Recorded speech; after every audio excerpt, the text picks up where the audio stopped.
David Hallyday, mesdames et messieurs, qui Salut est à là tous. avec nous Et à ce toutes. soir dans Décibel, qui a mis son t-shirt Nirvana. On est très dans les années 90 en J'ai fait. pas fait exprès, hein, j'ai sorti ma vieillerie, tu vois. Et puis un authentique en plus. Il est beau. Est-ce que tu as vu dans quel état il est? Eh ben, c'est à ça qu'on Hein reconnaît les vrais t-shirts Tu de vois ce rock que je et veux les dire? vrais fans de rock. Je le bichonne Il y a des depuis des petits années. trous et tout, à l'endroit où il y a la ceinture en fait. C'est ça ouais, abîme c'est le ça, t-shirt. ouais, exact. Voilà. Bon, ça c'était le stylisme. On passe et on est ravis donc de vous accueillir David Hallyday pour un énorme projet qui s'appelle Requiem pour un fou, un album qui va sortir le 21 juin et une tournée de plus de 100 dates sur 2024-2025. Et c'est un concert, ce Requiem pour un fou, où en fait vous allez mêler deux répertoires, le vôtre et celui de votre père Johnny Hallyday. C'est bizarre parce que la première fois que j'en ai parlé avec des collègues ici, on a dit ah bah oui, c'est peut-être pour faire son deuil. Et puis après, je me suis rendu compte de l'horreur, même de l'expression faire son deuil, comme faire ses impôts Comme si ça ou existait faire en ses fait. abdos. Et Ouais, comme c'est- voilà. c'est- Et à la fois, on a dû vous le dire 1000 fois, faut faire son deuil, il faut machin. Expliquez-moi la genèse de cette idée de mêler vos répertoires. En fait, c'est pas une idée qui m'est venue un matin, ça a pris quelques années quand même. J'ai d'abord repris certains de mes anciens titres, de mes premiers titres, des titres comme High et tout ça qui pour moi, c'est High date de 87. Hi Exactement, Ouais, et ça avait un peu mal vieilli au niveau de la prod, donc je me suis dit il faut que je le refasse en fait. Donc j'ai commencé par certaines chansons de mon répertoire, et je trouvais qu'il y avait un vrai challenge musical à refaire revivre ces chansons d'une autre façon, plutôt de faire des 2.0, enfin la même version mais en 2024. Et donc du coup ça m'a donné l'idée de reprendre certaines chansons de 100% que j'avais composées pour mon père, donc 100%, donc qui est cette version que vous entendez, et puis d'autres aussi. Et finalement je me suis dit pourquoi pas revoir aussi des chansons de son catalogue qui font quand même partie de mon ADN, parce que je les entendais à travers les murs, j'entendais répéter Requiem pour un fou. J'avais 10 ans quand ce titre est sorti, et je me suis dit ce serait intéressant déjà musicalement, un vrai challenge de reprendre ces titres, d'avoir ma vision des choses et de raconter quelque part la suite de 100% qu'on avait commencé à raconter tous les deux. Parce que finalement, ce qui nous unissait le plus, c'est la musique. Et c'était une tellement belle histoire d'homme entre lui et moi, dans toute cette expérience qu'on a eue, le temps que j'ai passé avec lui lors de l'enregistrement de cet album, que je me suis dit, voilà, pour les miens déjà, et pour ceux qui en ont envie aussi, à qui ça ferait plaisir, de revisiter ces deux répertoires et de raconter cette histoire. Ce sera donc sur scène à partir du mois de novembre, une centaine de dates, c'est une énorme tournée Requiem pour un fou, donc en 2024-2025. L'album lui arrive le 21 juin. Et alors avant qu'on parle de tout ça d'une manière générale, j'aimerais qu'on fasse un focus justement sur la chanson 100%.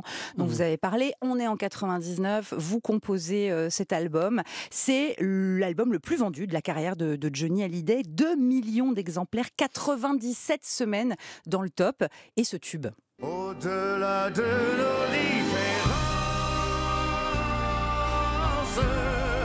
des coups de gueule, des coups de sang, à force d'échanger nos silences. À partir du moment où elle est sortie, elle est devenue un incontournable des concerts de Johnny, ici au Parc de Sceaux en 2000. Au-delà de nos différences, des coups de gueule, des coups. Avec le public qui chante plus fort, ils sont vraiment appropriés la chanson. Le Born Rocker Tour en 2013, vous l'avez chanté ensemble sur scène. Tous les deux 100%. Tous les deux.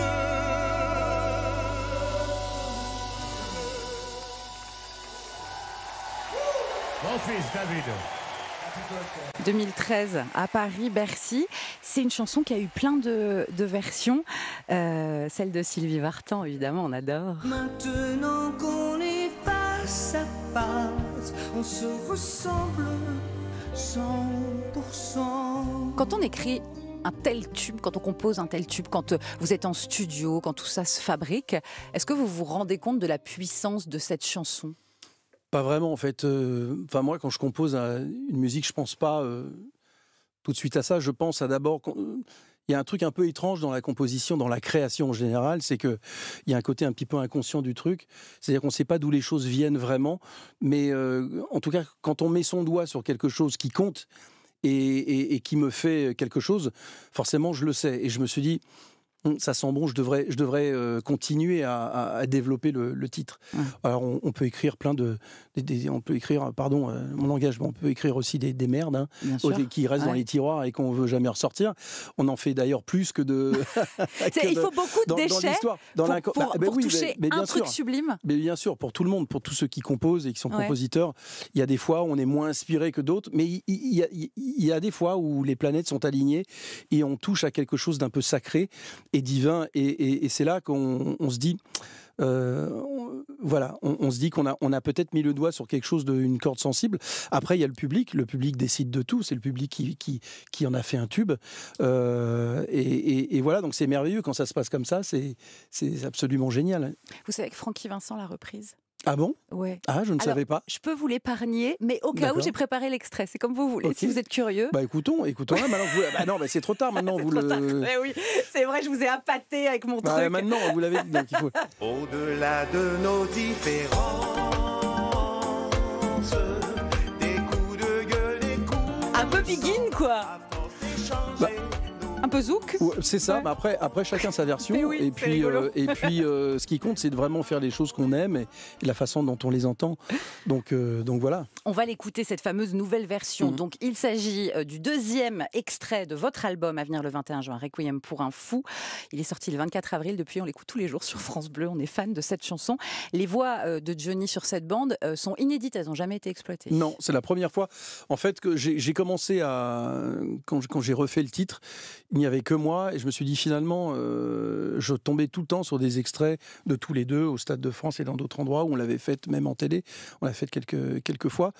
Et je me suis dit finalement, cette chanson était vouée pour être un duo finalement, puisqu'on l'a fait tellement de fois ensemble. Et donc je me suis dit, ce qui serait intéressant, c'est de reprendre sa voix des masters d'origine qu'on avait faite à l'époque et de la rechanter avec lui dans les casques, comme si c'était un vrai duo en fait, comme si on la faisait aujourd'hui. Donc évidemment, je vous raconte pas le bagage émotionnel, c'était très très fort. Et donc finalement, mais ce qui est intéressant, parce que c'est une aventure humaine, la musique, et ce qui est vraiment intéressant, c'est de voir mon interprétation qui était vraiment différente seule. Ouais. Et avec lui qui était différente. Et en fait, quand j'ai réécouté sa voix avec la mienne, celle que j'avais faite seule, je trouvais que ça n'allait pas en fait. Je crois que l'émotion était différente. Vous avez besoin de l'avoir dans les oreilles pour la chanter avec lui? Non, je l'avais faite seule et je l'aimais bien avec moi tout seul. Mais du coup, quand j'ai pris ma voix et la sienne sans l'avoir rechantée, j'avais mis les deux voix ensemble. Au niveau de l'émotion, on était à deux endroits différents, quoi. Donc je me suis dit non, il faut que je refasse ma voix et que je la rechante dans le contexte du live et tel qu'on le faisait à l'époque. C'est avec lui dans mes casques. Et en fait, j'ai eu raison de le faire parce que mon interprétation n'est pas la même, en fait. Et c'est ça qui est génial dans la musique, c'est l'imprévu. Et donc, je suis content de l'avoir refaite avec lui. C'était assez spécial. 100% David Hallyday et Johnny Hallyday. C'est une version nouvelle, une version émouvante. Vous nous avez dit, vous avez refait la voix pour... Ouais, vous avez bien fait.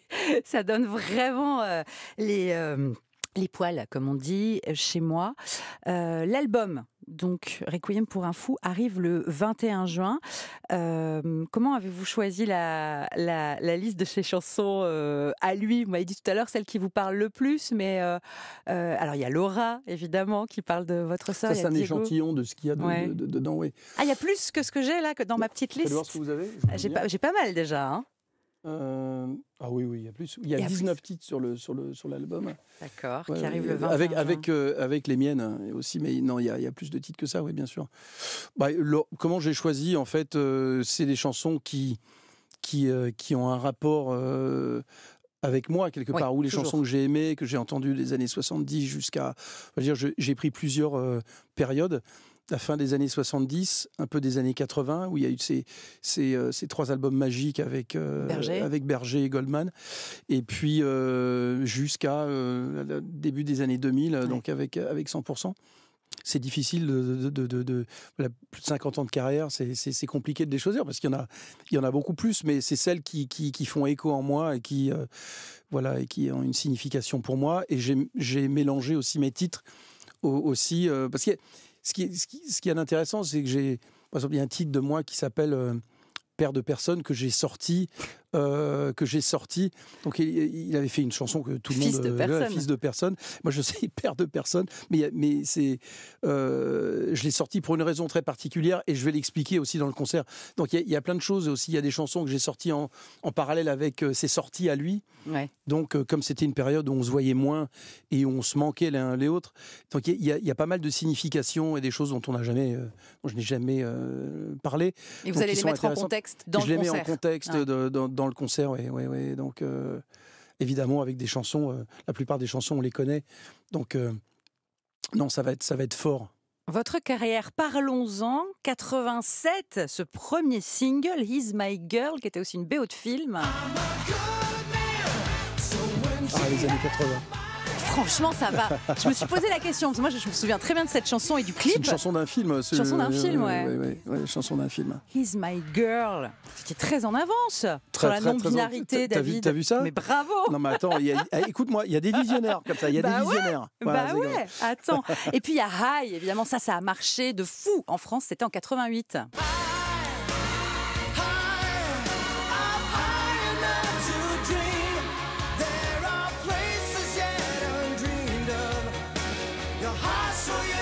Mais bon, chauvin quand on en est, pour que vous fassiez un disque de diamant, il a fallu chanter en français. Hein.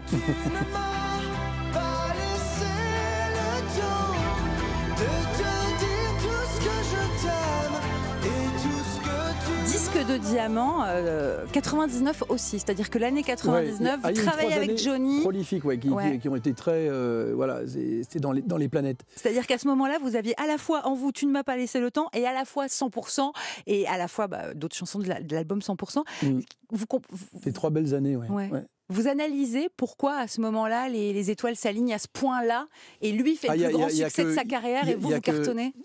Non, je ne peux pas analyser, c'est en haut que ça se passe. Hein. C'est vrai. On n'est pas maître de grand-chose sur cette terre. De ce qu'on dit et de ce qu'on fait, d'une chose, c'est déjà bien. Ouais. Mais le reste, moi, c'est un petit peu c'est des moments, on va dire, des moments de grâce. Moi, j'appelle ça des moments de grâce. Déjà, quand on en a un dans sa vie, c'est formidable. Mais il y a des hauts et des bas dans une carrière, de toute manière, dans chaque carrière. Mais quand on arrive et qu'on touche ces moments-là, c'est extraordinaire. Parce qu'on a l'impression qu'on peut rien faire de mauvais. En plus, c'est une sensation qui vient d'ailleurs un peu. On est maître de rien, mais on profite de ce moment-là et on sait qu'un jour, il va y avoir un espèce de down et qu'il va falloir remonter ce down. Et on le redoute une fois qu'on l'a vécu? Non, pas du tout, parce que c'est grâce au down aussi qu'on arrive à capter un petit peu ce qu'il faut plus faire, et c'est comme ça qu'on s'améliore aussi, qu'on évolue. Donc les downs ne sont pas là par hasard. Hein. Ouais. Ils sont importants. Ouais. Quand je réécoute cette version de 100% que vous nous offrez sur l'album Requiem pour un fou qui arrive le 21 juin, je rappelle. Au-delà de nos différences, Je me pose 2 questions par rapport à votre tournée qui commence en novembre. La première, c'est est-ce que en live, ce sera aussi un duo? Est-ce que la voix de Johnny sera là sur ce titre? Et ma deuxième question, c'est comment faire pour ne pas se laisser déborder par l'émotion, si c'est quelque chose que vous voulez éviter d'ailleurs? Ou est-ce que vous allez embrasser toutes les émotions qui vont vous arriver? La première question d'abord. La première, pensez-vous que j'aurais sorti un duo pour ne pas le refaire plus tard? Donc, non. Je pense que les gens auraient râlé, mais moi je demande. Donc Ouais. c'était pas le but. Le but encore, c'est de sortir quelque chose qui va perdurer. Ouais. Je l'espère en tout cas qui va exister sur scène, forcément. Donc avec certains moyens techniques, et c'est ce qu'on est en train de voir aujourd'hui.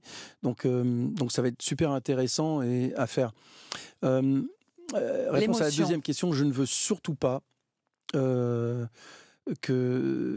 échapper à ça, parce que en fait, je trouve que dans l'art en général, c'est les moments d'émotion en fait qui nous font ressortir des choses spécial, qu'on ne ressort pas au quotidien en fait. Et je pense que dans la musique, c'est une expression qui est formidable dans ce domaine-là, c'est que se laisser aller dans l'émotion, c'est quelque chose d'indispensable, je pense. Ouais. On n'est pas des robots, on reste humain, la musique reste quelque chose d'humaine, il faut que ça reste comme ça. Et si je me laisse déborder, tant mieux. Et tant pis pour moi, quelque part. Je dis les deux. Ouais. Mais je pense que moi, je vais dans des concerts pour voir des moments d'émotion, en fait. Et ça, il y en aura. Et déjà chez moi tout seul, quand je suis en train de répéter déjà certaines choses, déjà il y en a beaucoup. Et pour être honnête, je me pose la question, comment je vais faire ? Mais oui. Comment je vais faire ? Je sais que je vais le faire. Mais comment je vais le faire, ça va me. Il y a des chansons qui vont être difficiles à finir, mais je vais les finir. Et puis on va être en communauté, donc on va être. C'est ce que j'allais dire, vous ne serez pas seul. Non, je ne serai pas seul, mais ça va être très très fort et on est en train de faire un gros show, donc. Ça va être absolument génial. J'ai hâte. Donc, plus d'une centaine de dates, ça c'est assez dingue.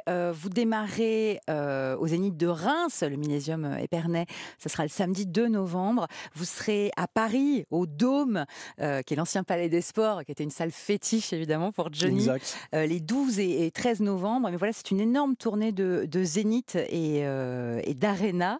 Vous avez déjà votre gang pour partir avec vous ? Mon gang est le même en fait. Je suis quelqu'un, c'est ma deuxième famille. On a passé tellement de mois et d'années sur les routes. Je ne changerai pour rien au monde. Premièrement parce que je les aime vraiment, humainement, c'est des gens fantastiques et des musiciens hors pair. Et on a l'habitude de jouer ensemble. Et musicalement, je vois pas comment je pourrais changer un petit peu cette équipe qui est vraiment géniale. Et comme on va partir pour longtemps. Donc voilà, et au niveau du son aussi, c'est la même équipe. Ouais. J'ai un peu la même équipe de tournée à chaque fois. Et donc on a hâte forcément de se retrouver dans cette aventure complètement folle. La billetterie est ouverte, les amis. Le show 100% Hallyday, SANG évidemment. Ça s'appelle Requiem pour un fou. Et puis l'album, lui, arrive le 21 juin. Et je suis désolée, mais je crois que je vais chanter très faux et très fort. Tu ne m'as pas laissé le temps. Ça vous gêne pas ? Pas du tout. Non, le but, c'est de chanter. Alors on écoute ça pour se dire au revoir. Merci David, à bientôt. Merci à vous. Merci. Tu ne m'as pas laissé. J'arrête. Ça avait bien commencé pourtant. Mes souvenirs.